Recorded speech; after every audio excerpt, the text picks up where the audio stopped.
So today I'm going to talk about chalk paint by Sloan a little bit. I have this beautiful chest basically right behind me, and it's a wood piece. I'm going to paint over it with Florence. Ultimately, the technique that I'm going to do is a base coat of Florence and then a crackle type of effect, and then an old white on top of it, and then a lot of black wax and antiquing type of process.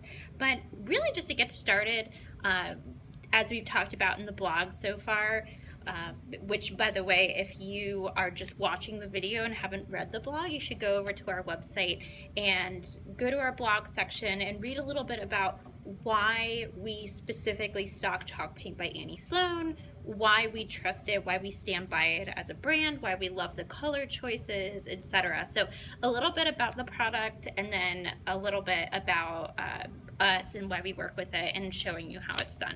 So this color is Florence. It's awesome. It's kind of like a really bright green turquoise. So like with my other paints, I'm gonna go open up my can, and the paint really, you know, if you've mixed it well prior to painting, that's the best way to go about it. Like most paints, you do need to mix up from the bottom. Chalk paint specifically is a little bit thicker, you might feel at first, so thicker in comparison to other wall paints. So I love this color. I've already mixed mine, so you can see how it goes on. Now, especially over something that has a finish like this, the paint will adhere right to it. You always want to make sure that you clean your piece really well prior to painting, which we'll show off in some of our blogs as well. So on your brush, just kind of apply it. You don't have to be super specific in terms of your brush strokes, especially if you don't want to.